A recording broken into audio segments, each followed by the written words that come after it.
Hello. Welcome to a very special episode of the Mike Massé Show. We're doing an interview today with Suzanne Hashian. And I met Suzanne when she was uh, in Boston, and I got the opportunity to perform with Sib Hashian and Barry Goudreau, the original members of Boston. And so Sib is no longer with us, unfortunately. And we're going to take the opportunity today to talk to Suzanne about Sibby and about her family and about her amazing life and her amazing stories. And so I'm excited to share with you this interview with Suzanne Hashian. Suzanne, welcome to the show. Thank you, Mike. Good. So good to see you. Yeah, it's so great to see you. So I actually have spent time in your house with your family, and I really appreciate you welcoming me into your home when I had the opportunity to sing with Barry and Sib. And I really value the time that I got to spend with you personally because you're an awesome lady, and so I'm excited to talk to you and to let my audience hear some of your amazing stories about how Sibby and you met and some of your travels with Boston and some of the other amazing aspects of your life. So welcome to the show. Well, thank you, honey. It's good to see you. Yeah. So when I met you, it was I guess 2013, I think it was, when I just auditioned with Barry and Sib, and we were gonna do some gigs together, and I we went out to dinner. I think we went to an Italian restaurant. I think it was probably the first time I met you, but Yep. I don't want to necessarily focus on that. I want to focus on how you and Sibby met and about about your life. So let's just jump in with that. Tell me a little bit about where you were living when and what year it was when you first met Sibby. Well, in 1979, I lived in Dallas, Texas. I was working for Playboy of Dallas at the time. And Sib, the band, was doing a U.S. tour and came through town.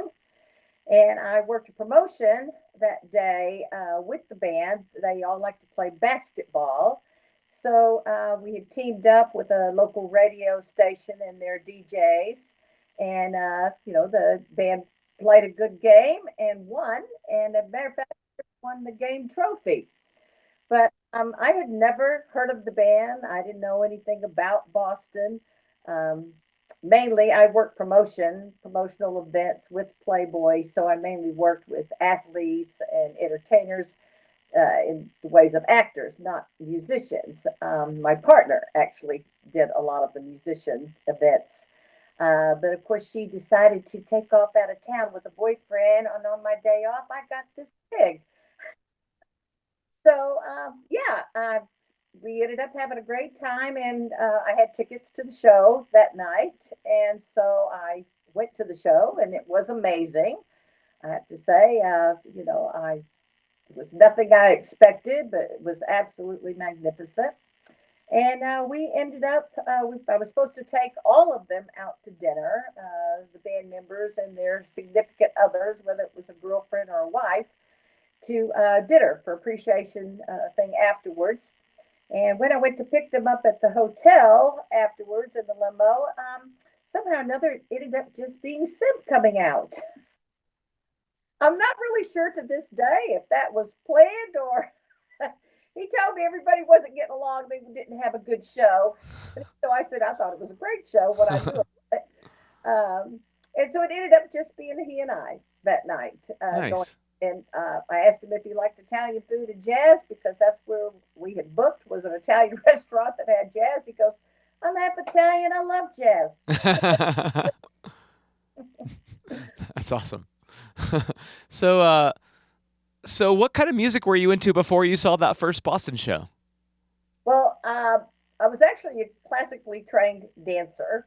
So, and I grew up with my parents who were into show tunes and big bands. So I really didn't listen to much rock and roll. And I'll tell you why that is.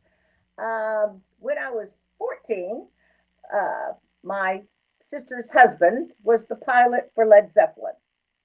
And so the very first rock group I ever experienced or saw, I was actually on the airplane with my sister. Uh, they came onto the plane. So, uh, being just a very, uh, I guess, straight Texas girl, they were a little more than I was expecting. And that was off and on for a few years. That I would be on the plane with them, and I think till I was about 18, we did two or three. My brother-in-law did two or three tours, so they were my first experience. So I just didn't listen to a lot of rock, because of my training and my family environment and my first impressions of, of rock and roll. So yeah, that was why I didn't know anything about Boston. I didn't really listen to top 40. Just wasn't my thing, but it became my thing. So you said you were. We showed a couple pictures, but you were working at the Playboy Club. What was that like? Oh, that was amazing. Friends for life.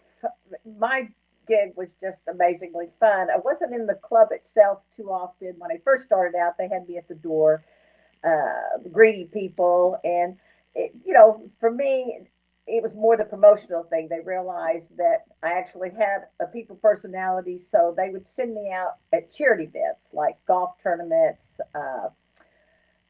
tennis tournaments, hockey games, the Cowboy games. I actually teamed up at the time, the Dallas Cowboys. My partners that I would go out to these events with was Tony Dorsett and Danny White. So we That's awesome. we would go out and do these charity events. And when I would do a golf tournament, I would be driving Jimmy Dean of Jimmy Dean Sausage and Mickey Mantle around. I didn't even know who Mickey Mantle was. you know? So all I knew is they like to drink beer, and I was really worried about the people golfing in front of them. I used to say, "Aren't you supposed to say like two or four or something before you hit the ball?" So it was so crazy, but it was always fun. And like I said, I met amazing people. If I was in the club, I actually did a magic show. I was a magician's assistant. Nice. And in the showroom, my roommate partner, we had a dance group called Two Hot, spelled TWO. And we would dance in the showroom before the main act would come on, whether it was like, different singers, comedians, whatever the main act that was in the showroom for the evening. Sometimes we about once a week we would go and do a little show beforehand. So that was the only time I was really in the club. Most of the time, my events were outside of the club representing it. So it was a lot of fun. That's awesome. I grew up as a Cowboys fan. I think I've told you that before.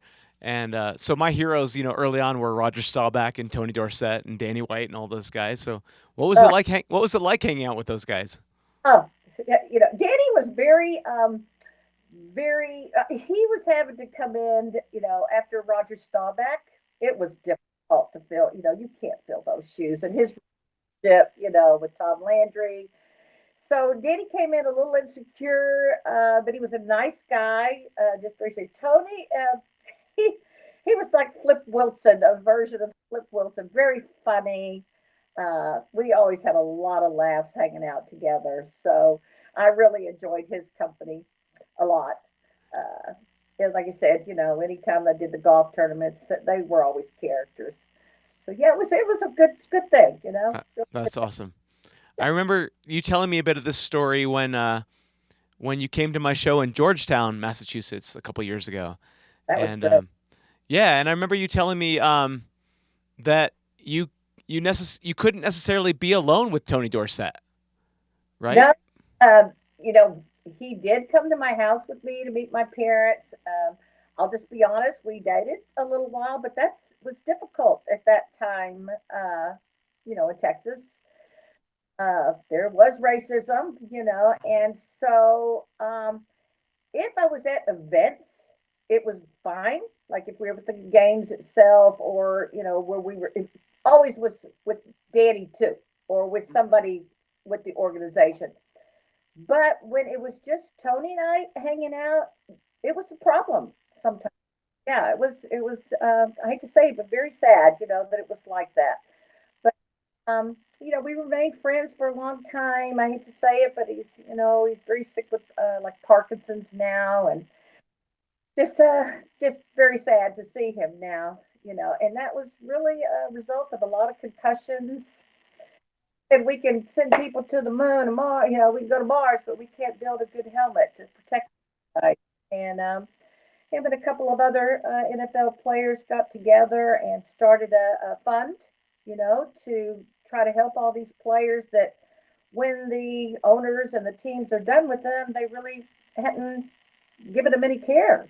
And, they can't do other things and they had injuries and things that needed medical care. So now they established a fund to help these people. Great. So tell me about your night with Sib. What was it that drew you to Sib? What was it like that interested you about Well, him? I'll give you a little backstory to that. That when Sure. we kept going out, I at the time was married to another drummer, but we had been separated for about a year. Still very close. We had turned to more like brother and sister, but we owned the largest rock club in Dallas Fort Worth. It was called Savvy's, and his band was Savvy. And so we, at the time, uh, I had said with me, I said, my husband, I referred to him as my husband, would love to meet you. And our club is about 10 minutes from here. If you would like to go, or if you'd rather me get you back to your hotel, that's fine too. So he said, no, I'd like to do that. So I took him. And of course, when I brought him in the club and Rick saw him from the stage, he did the Looney Tune eyeballs, because here's somebody he plenty about him. So, he came off stage and they talked and got along great.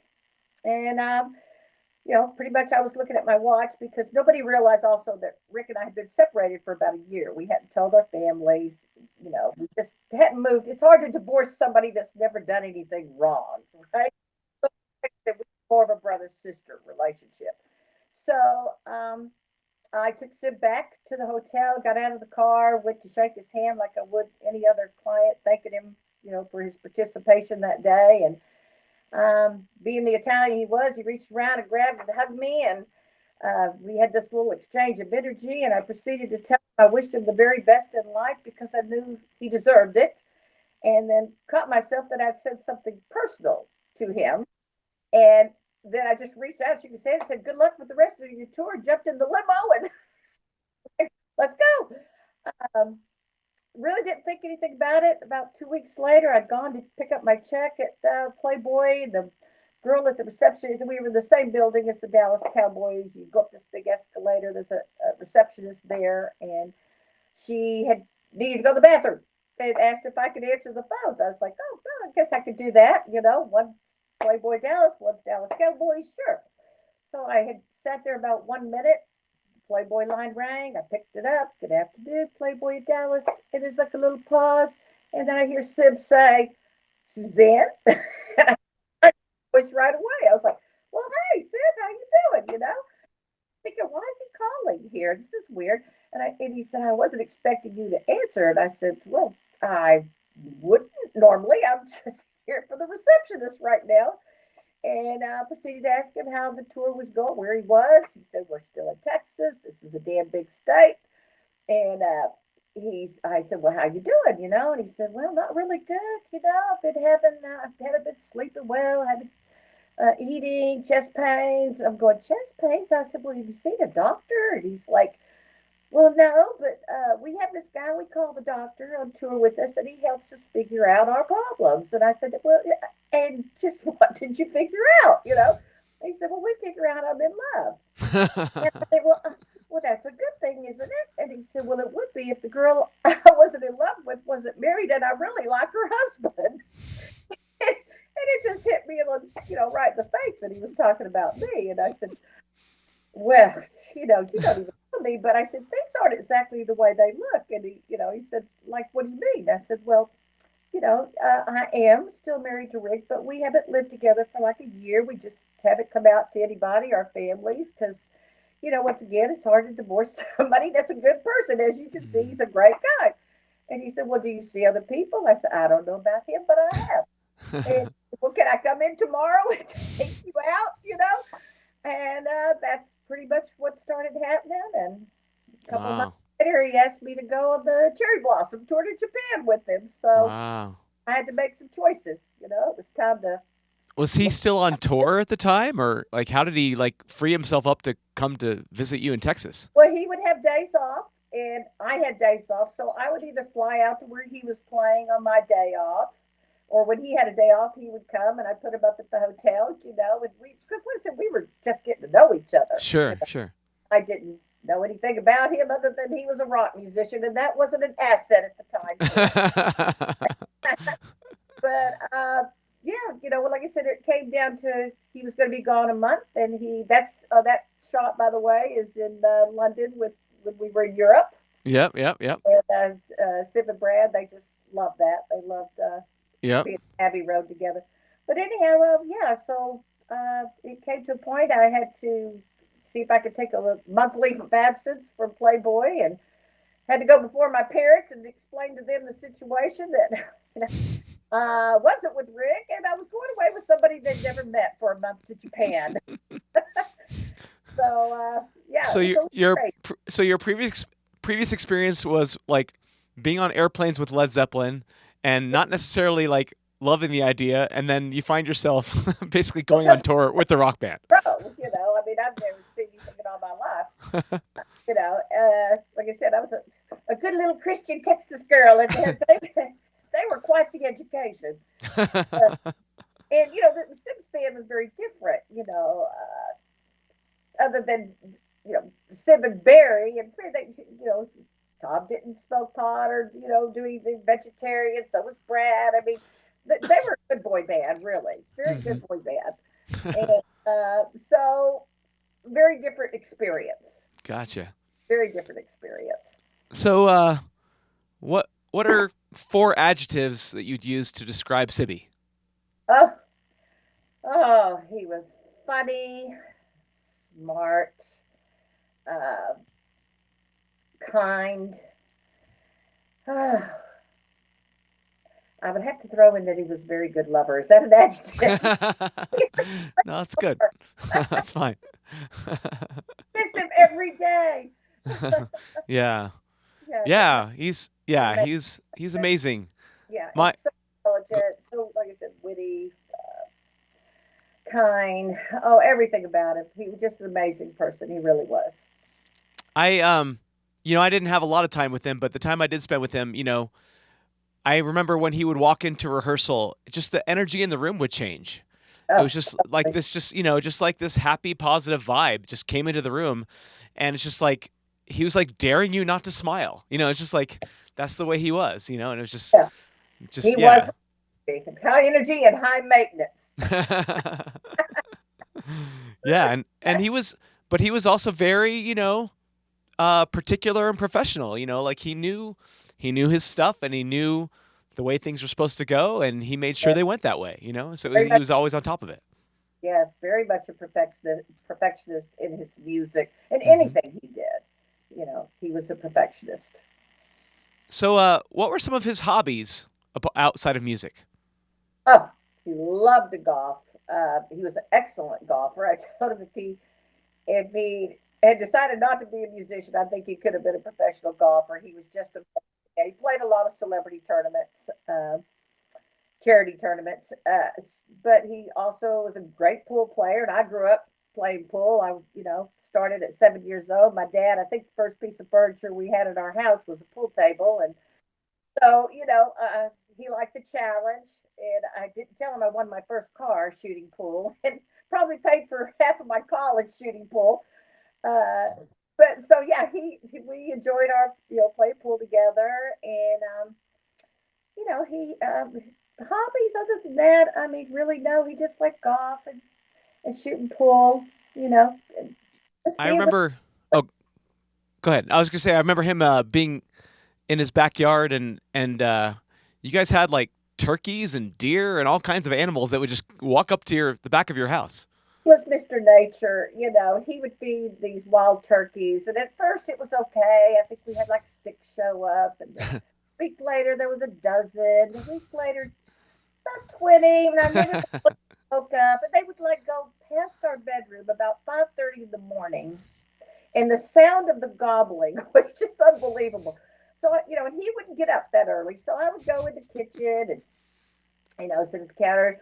And I just so happened to look out this one morning, and I counted 40 turkey in our Oh my backyard. gosh. And I went and I woke him up and I went, honey, You stop feeding the turkeys because they've gone and got every one of their relatives in the area, and we now have a turkey farm in the backyard, and our neighbors hated them, because they once again they were noisy. They would, Hmm. they would crap on our neighbors' cars. So, but he loved nature. He loved feeding. We just had a regular zoo in our backyard between the deer and the coyotes and the turkeys. When did you buy that house? He was Mr. Nature. He loved Yeah. nature. When did you buy that house? We actually bought the house in 1980. Okay. And funny story about that is I was like 6 months pregnant with Asia, our first baby, and I had gone in the house, and his whole family, the whole Italian family came over to paint the outside of the house. And I hadn't looked, we picked a color on a little swatch, and I hadn't really looked at it. But I went outside, and he goes, honey, come look, see what you think. And they painted the whole front part of the house. And I go out, and it was day glow blue. You could see it in the dark. And I went, well, baby, is that going to fade out a little bit? Yeah, don't worry, it's going to fade out. Well, 5 years later, it was still day glow blue. I said, you have to paint this damn house. I said, because we do not fit in this neighborhood. That was literally the truth. Everybody around us was dentists, doctors, lawyers.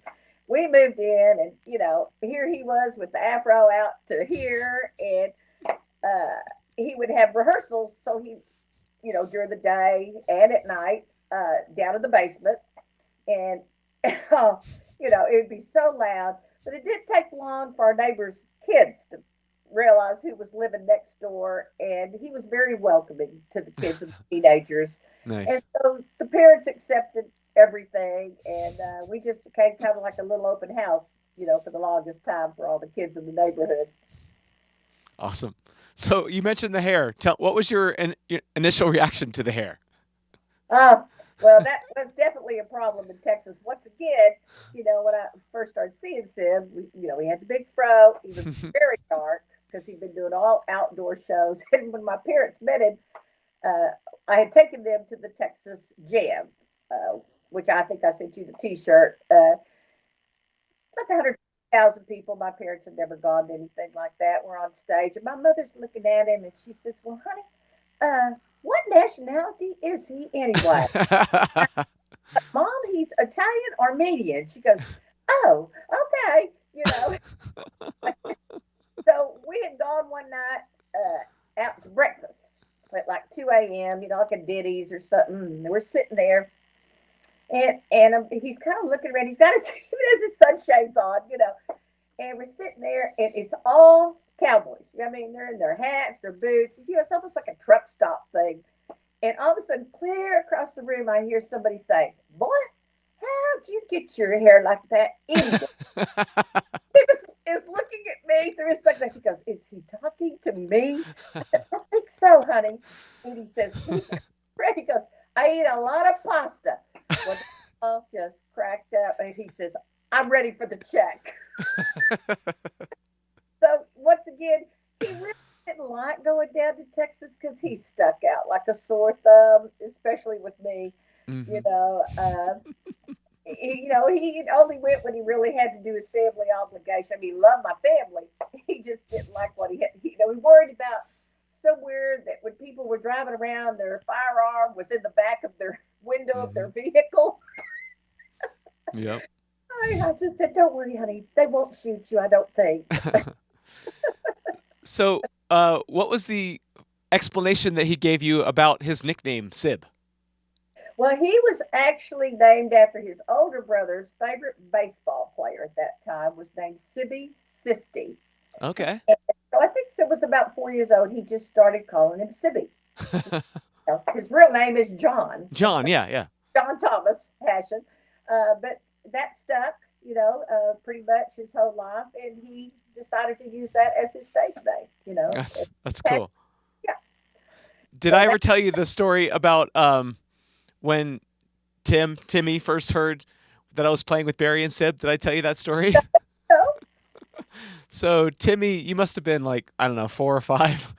He was pretty young, and I remember telling him, I'm like, yeah, I'm gonna do some gigs with some guys in Boston, and their names are Sib and Barry. And he goes, "That's a funny name, Barry."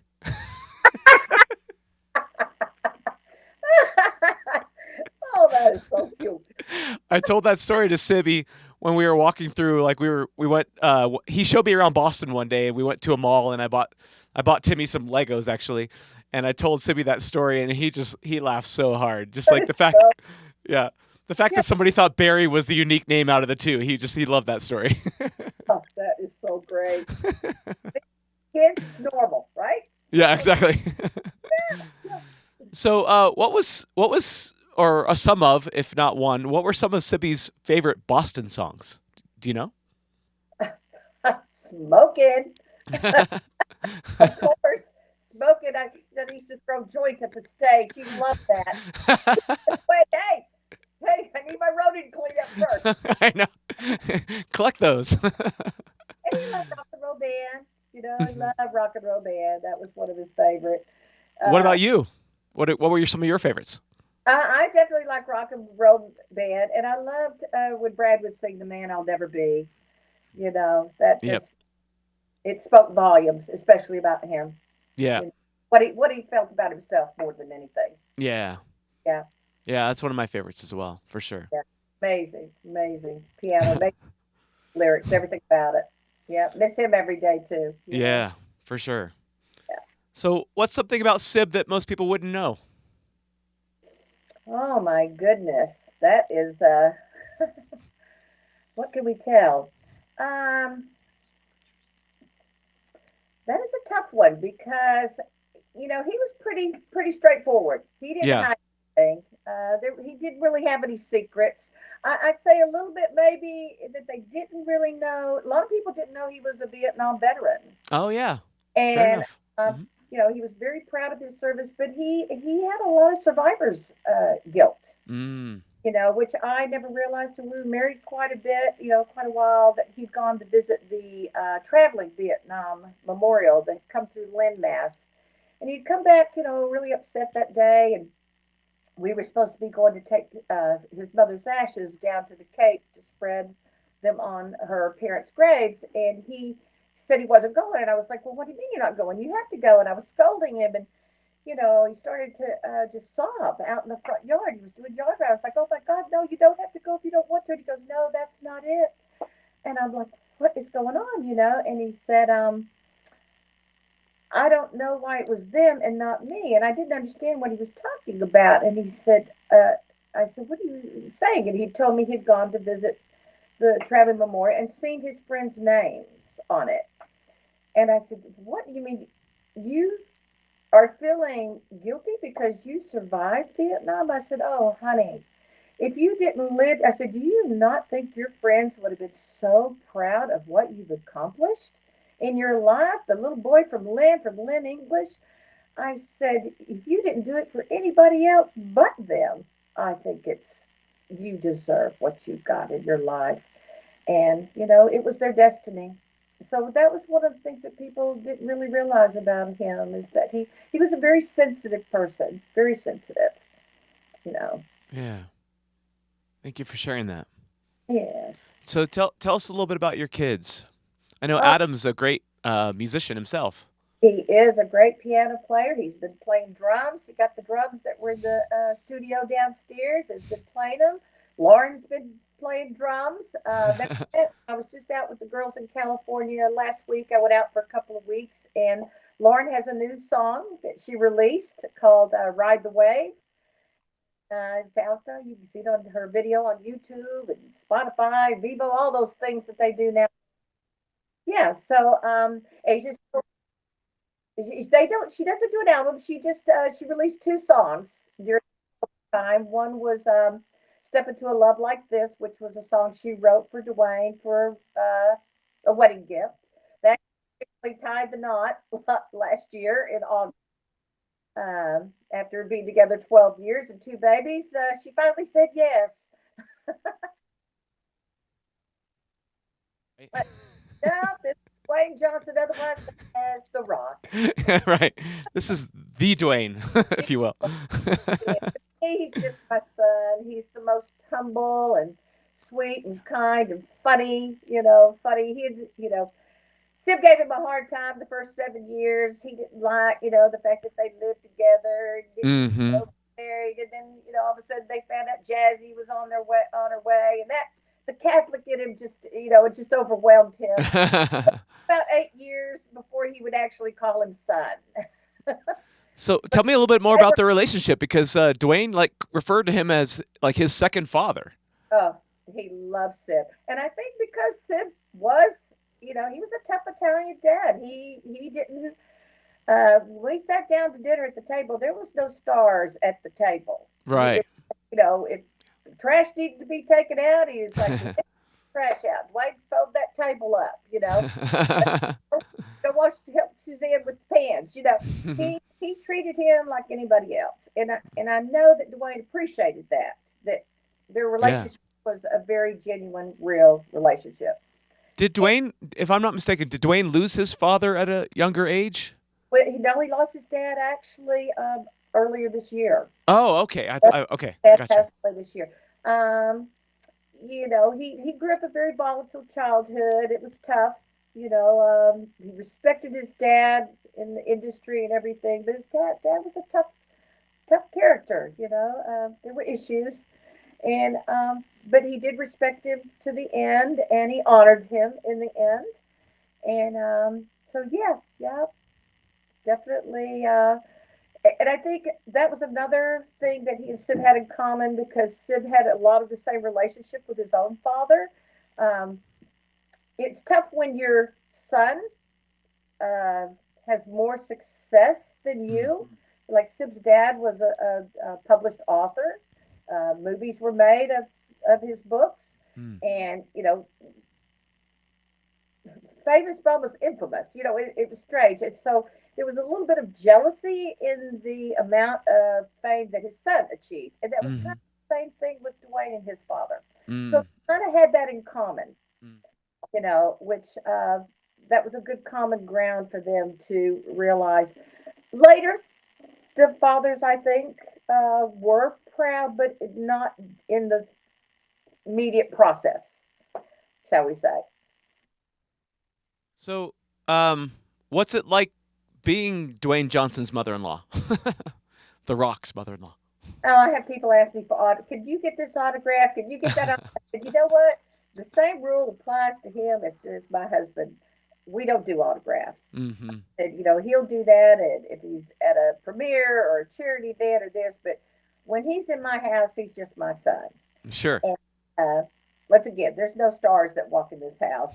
And so like I said, he's a good husband. He's an amazing father. He's very good to me and my other children.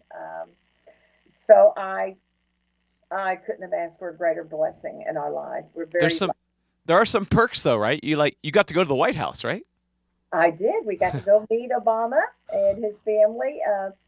Funny story about that is, you know, you try to get what you're going to wear. And Asia Lord had initially told me it was going to be a formal event. We were going to wear long dresses, and I'd gone to Texas to deal the time my mother passed. I was dealing with her state. I came back and got a message like 2 days before we were going to leave that no, we were going to do cocktail dresses. Like, oh, okay. Now Sib had already had this wonderful suit. I was trying to match his suit. So I go in and it's time. I find something, that in the closet's going to work. Pair of shoes. Get out of the event. I'm in getting dressed with Sib, and I go put my dress on. Fits great. Go to put my shoes on. Went to about 2 steps and walked out of my shoes. I said, "Wait a minute. What is going on? Why do my shoes not fit?" And I had loaned these shoes out to someone who had bigger feet. We are on our way to the event. There are no other shoes. There's no other outfit. So I had to tape them to my feet. So but I'm walking like a little robot. I'm sliding my feet. I go to get out, get it. The guy has to lift me up into the limo, big SUVs, to get me up into the limo. I'm going, it's time to meet the president. And I'm literally still sliding my feet, walking like a little robot so my shoes don't fall off. So that was my meeting of Obama and his family. But it was an amazing night. Dwayne was great. He was the host of their holiday show. Oh, that's great. It was a fun night, but once again, I learned something. Try your clothes on ahead of time. So, who are some of the other interesting or amazing people that you've met, either in your travels with Sib or with Dwayne or anyone else?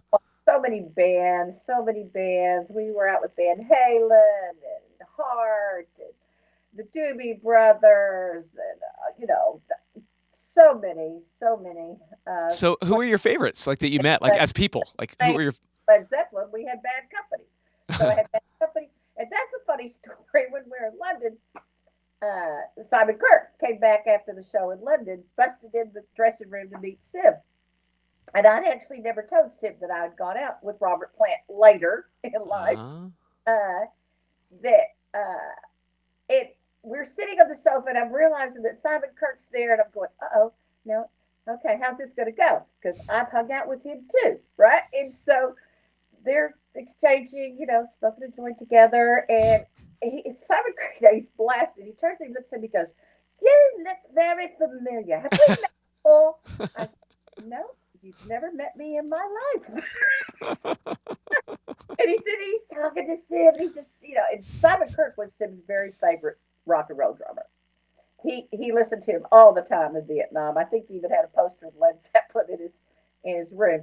Uh, and that kind of went on, most of the night. And he kept saying, "I'd never forget a face. I would know you." And I said, "Nope, never met."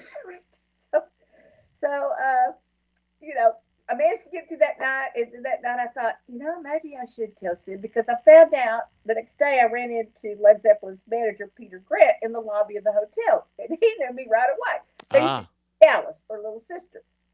And he said, "To Dallas, what are you doing here?" I said, "Oh, I'm here with my boyfriend." And he said, "Well, who might he be?" And I was like, "Well, he's the drummer for that a band called Boston." He goes, "Oh, the boys and I are going to go see them tonight."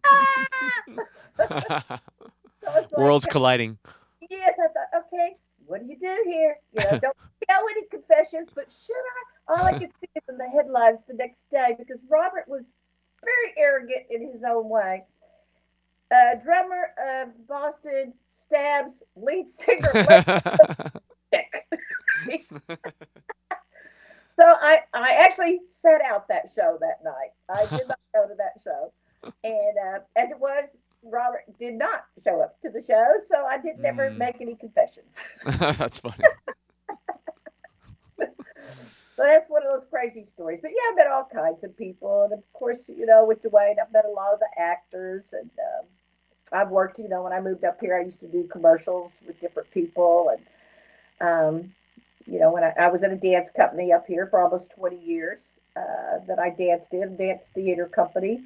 So yeah, but to me, to me, I don't look at celebrity. I look at the person, and that's the person that I come to know is, how they are. Do I definitely respect their talents and their Hmm. ability? Uh, I did work in a movie once, and believe me, and after shooting at night, it was with Brad Pitt and Anthony Hopkins, Meet Joe Black, Mm-hmm. and it was a night shoot. And when you've worked a 12, 14-hour night, and you have to go home and be a wife and a mother during the day, I certainly appreciate how hard Dwayne works. Oh And yeah, for sure. a workaholic. It is long days. And I don't care how many five-star hotels, how many limos, how many private planes you're on. This thing I even learned with Sib is when he would wake up, most of the time he didn't even know where he was. It was the Mm-hmm. same day, like that movie Groundhog Day, over Mm-hmm. and over and over. Mm-hmm. You get up, you have the same schedule over. Someone would have to tell you, "Yeah, you're here. You're in Toledo. You're in Miami, wherever."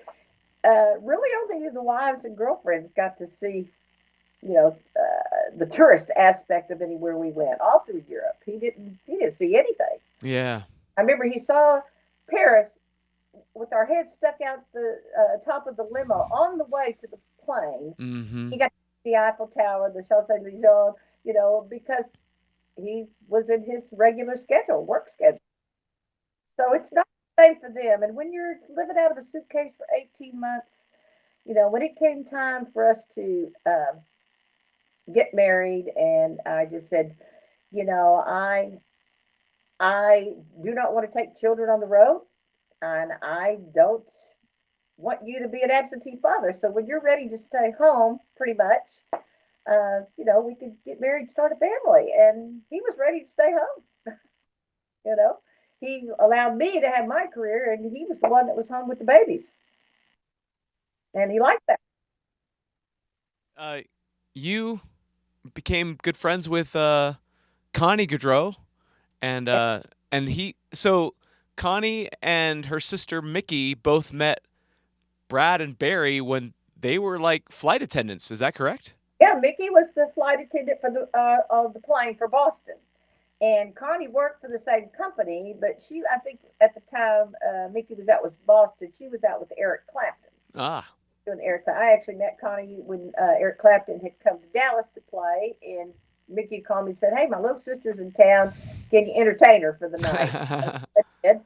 And yeah, so Mickey married Brad shortly after Sib and I got married. We stood up for each other, and we were pretty much always together, whether it was on tour or at home, and had our babies within 3 days of each other, uh, and then Connie later, uh, you know, started dating Barry, and then they got married. So yeah, it was just a regular. I said they had to all import Southern girls. Connie were from South Carolina. Yeah, yeah, she's definitely got that South Carolina accent. Yeah, so we were all like, keep saying you had to import us, you crazy. Yeah. So, Tim, uh, Yeah, back in 2013, I think it was. Oh, what's that? I was just with Connie a couple of nights ago. I took her out for a belated birthday dinner up Oh, here in nice, Yeah, so nice. we're together all the time. Yeah, Connie's a sweetheart. She lives in Cabo San Lucas now. She lives in Mexico. Who does? Nikki Oh, wow. Okay. moved to Cabo San Lucas about 3 years ago. So Yeah, she was up in like the Washington area for a while, right? yeah, she was up in Seattle where her Yeah. son Michael has a restaurant up there. His Gotcha. wife owned a restaurant, fabulous Gotcha. restaurant. Yeah, I haven't met Mickey in person yet, but we're Facebook friends. Oh, she's great. She's doing great. So I got to meet you guys. Um, yeah, go ahead. Yeah, start there. I guess it was 2013. I got recruited to do some gigs with Barry and Sib, and the picture we're showing now is I got to go to your house, and Sibby showed me the little finger symbols that they used in Amanda. Yeah, yeah. Isn't that fun? And he had all his little percussion instruments everywhere he'd play. Yep. Yeah, it's like that moment where it stops and you hear the little ding. I'm like, this is it. I'm like, oh, that's so cool. There's like a blanket you guys had that I guess somebody made that for you. Quilt for him out of all his, some of his tour shirts that he just had boxed up. Oh, that's And, awesome. um, I decided, what, let's have something that we can have. So I took like 50 of them Nice. as a Yeah. quilt for his 50th birthday. And, yeah, still have it. It's, I think it's going to go to Asia, she, Yeah. her things that she wants of her daddy's. That's cute. Go ahead, Tim. This is a picture of Sibby and Noah. Uh, That's from Mexico. yeah, Uh, yeah, Noah was good. Noah loved Sibby. great. Oh my gosh, just That was loved such him. a great trip. Even those the Legends of Rock, the cruises, Hmm. even though that ended up being Sim's last cruise was Yeah. that, uh, Yeah. you know, just so many talented people. It's such a good time. We can have our Yeah. days together, just have a good time. Yeah. Yeah. It was awesome for me. I mean, as somebody who grew up listening to Boston, to get the opportunity to sing some of that music with original members was just like it was kind of mind blowing. And and you were fabulous, Oh, Michael. thank you. Yeah, this Yeah. day. Yeah. No, it was a great Amazing. honor. Because once again, people like, oh, how you gonna fill Brad's shoes? I didn't feel it was that way. I feel like you brought your own talent. Hmm. to that. Thank you. And that's what I liked about it. That's nice. You were trying to be Brad. You were being your wonderful self. Thank you. And, honoring that Yeah. that Yeah, sound. I wanted to do my best, and it was not necessarily for me, but it was for him. Like I wanted to represent that music the way people were used to hearing it, and so that was And a it was big fabulous. responsibility, but it was an honor too. Yes. And even, I just want to address that, how Sid passed. He never sounded better that night. He sounded amazing. And I hope we're all as lucky to pass on doing something that we love. And he loved playing. And Yeah. so he went out in a flame of glory, let me tell you. He Yeah. really. So, Yeah. no regrets there. I mean, do I wish I had him another 20 years? Yes. Right. Right. Like I said, I miss him every day. But we've managed this last year. We had a big event at the Hard Rock Cafe in Boston, and we started the Sib Hashian Scholarship Fund. And we had our first recipient this year is a young man by the name of Vance Spina, a guitar player, and Nice. is pursuing education at Berkeley here in Boston, and Oh, just a that's awesome. perfect recipient. That's awesome. Goes to high school. Lynn English, gives it out. It's a $10,000 scholarship, and yeah, so we his legacy certainly lives on. That's great. And you have Berkeley right there. Berkeley. I remember my first band when I was in high school. Our Yes, guitar player was like just amazing. And oh, everything okay? we may be losing each other. I may be losing power from you. Oh, oh, is that what's happening? Okay. Why does it suddenly look like that? Okay. Anyway, we can still see it. It's fine. But yeah, the guitar player in my first band in high school went to Berkeley College of Music, and he was great. And so that school, like, I got to drive by it when I was in Boston. I was just like, oh, there's Berkeley, but it's like a legendary school. But that's great that you're able to help people, attain their musical dreams by going to Berkeley. It's awesome. Oh, let's see. I'm Uh, going to yeah, plug switch you that in. shot. I'm sorry. I'm It's sorry. okay. I don't want to lose you. I don't want to lose you. All right, just switch around here. Yep, I'm just going to switch around. So don't. I'm so sorry. Settled. It's all right. We'll let you get settled. Make sure is your phone still horizontal? Is it still horizontal? Okay. All right. I'll just stretch it out here. Oops. All right. No, it's all good. In here. That's good. We can still see you. There So we go. cool. There we go. Yeah. Well, where have you spent most of your this past year? I know you have a house in Texas now. Well, I'm closing on it this Okay. month, and so I hope time with your mom. I can't wait. It's in Flower Mound. It's between Dallas and Fort Worth. Oh, What right on. what town is your mom in? She's in Plano. Oh, she's 20 minutes from me, Yeah. off the George Bush Parkway. Yep. Yeah. So, and of course, an avid Cowboy fan, even though they sucked this I year. know. It's been rough. So sad when Dad got hurt. But Yeah. anyway, I'm planning to have her over, and looks like she's dating again. I was Yeah. very happy to see that. Yep. Yep. Yes. Yes. That's good. So, Yeah, she would. I know she'd love to hang out with you, and I'm sure she would be really interested to hear your cowboy stories. oh Lord, I'm telling you, the ones we can tell, right? The ones we can tell. Right, right, right. Exactly. So, yeah, I'm really looking. I always knew I would eventually go back home if something happened to Sib, and you know, I certainly have made wonderful friends here in Boston and many wonderful memories. But I was born in Texas, and I'm going to die in Texas. That's how I look at it. Your home is where my Yeah. dad, my sister's down there. I just feel like my sister's about to be 70. My dad's 88. I need to be closer. Yeah. These years of our lives that you want to be with them, and my kids are everywhere else. Adam's in New Hampshire, the girls in LA, and I'll be in between them all. And Mm-hmm. it's so funny though. At this stage of my life, it's like when you go, your kids are raised. You're always trying to find out where they are. Where are you? What do you do? Now they're always trying to find me, and where I am. So, do you think you're going to end up in Texas full time then? I am. Okay. I've leased this place because I sold my house in Glenfield in one day. Oh wow. Yeah. I was like, oh my God, where am I going to move to? What am I doing? I gotta get out of here. Yeah. And I always loved Newburyport near the ocean here. And I found a place literally the next day up here that met my needs, Cool. but I wasn't ready to buy. I just, I didn't want to jump into something, but it's been wonderful. It's been a very healing for me Hmm. because the first year after Sib's passing, when it just was dealing with the estate and all the things that you have to deal with, the business Yeah. aspect of it, and just decided at that point, no, I'm not going to stay in this house without him. Yeah. Hard for the kids because, like I said, they were all born and raised there. Matter of Yeah. fact, tried to buy it from me twice, and I told her no.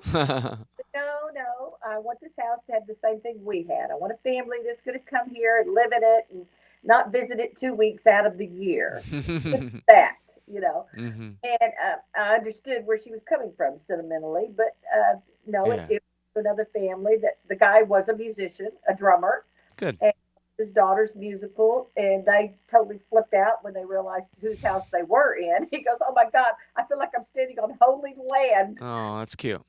Literally bought it that day, and Hmm. so I decided to come up here. The second year was about emptying a house out that you've lived in 38 years. And Sib, as you well know, had a lot of collections. His office, I would go and I'd open the door and look at it, and I'd go, not today, and close the door. But, deciding what to keep, what to let go, what did the Hmm. kids want, what to share with, family and friends that been with him his whole Hmm. life and went through his journey. Um, Most of his collections and things I had that night of the event. We had an auction, and we've Hmm. had a couple since. It all went to establish his scholarship fund, which we have over $100,000 in within a year. That's So awesome. it's that's and that makes me happy. And once again, most of his things that was his history, and the part I lived for me personally that was important was the husband and father that he was, Sure. and my lover and friend. Sure. So the other stuff, it's like I said, your wife doesn't go to work with you. After a point, I didn't go to work with him. Hmm. Hmm. I just like being home. Yeah. And he didn't tour as much as some musicians might. I mean, there was like the early, like the late 70s, right? But then like Yeah, most of the 80s that's and stuff, he what was home, right?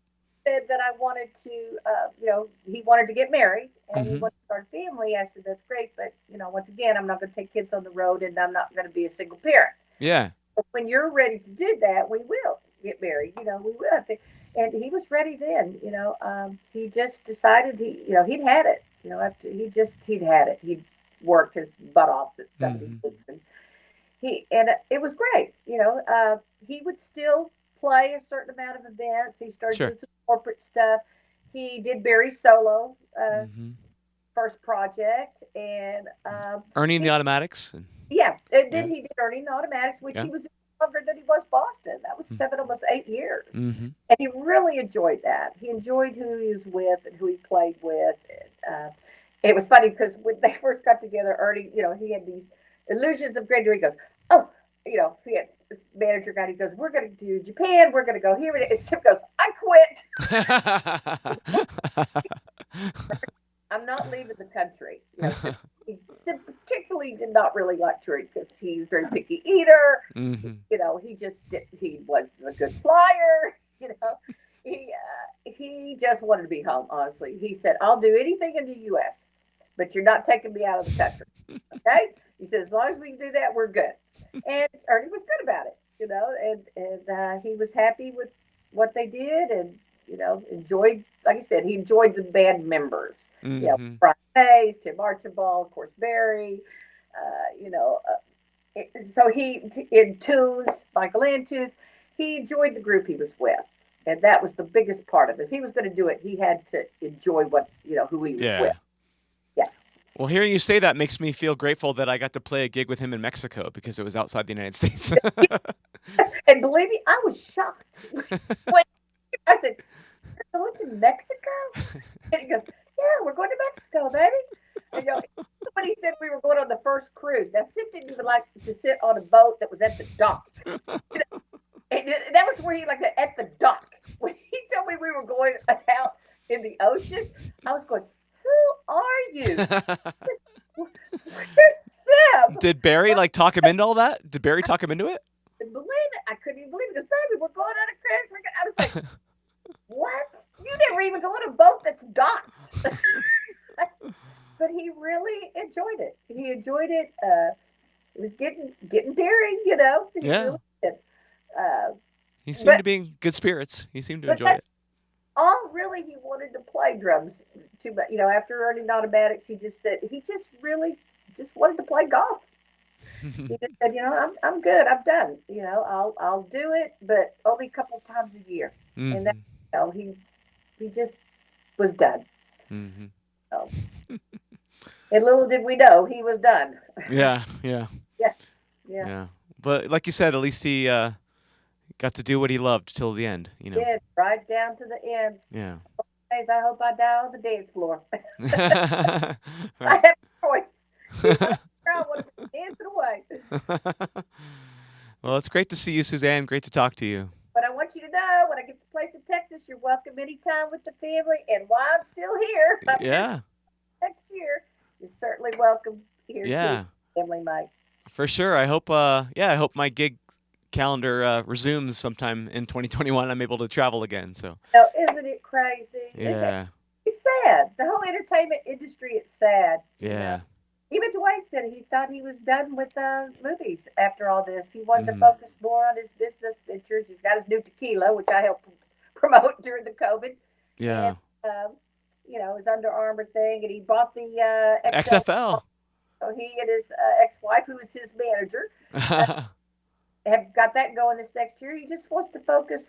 He thing he learned about the COVID time was he enjoyed being home with the kids and Lauren. You know, he's just like I'm good with this. You know, I like Hmm. the fine thing. You know, Yeah. so it's changed a lot. I mean, I've Yeah. missed live entertainment so much. Yeah. Me too. I'm ready. I'm ready. There's two things I was ready to get over with: the election, yay Biden, yes, and then we get Trump still out, uh, and I'm ready for the COVID to be over. You know, I'm ready Yeah. to get some normalcy there. So hopefully by spring, you know, Hmm. 2021, we can move along here. Yeah. Hopefully, it's going to be a better year than it has been. I agree. So. Well, uh, it's already better. It's Yeah. already Yeah. better. You know what I mean? Yeah. Well, it's good to see you again. You want to say bye, Tim? He's going to lean and say bye. Hi, baby. 2021. Yeah. So hopefully we'll get to see you again soon in person. And thank you so much for your time today. I know people are going to love hearing from you and hearing your stories and Oh, thanks, yeah, baby. and just getting a little sense of your spirit. It's always great to talk to you, Suzanne. Thanks, Mike. Yeah. See So, yep. Take care. We'll see you soon. Okay.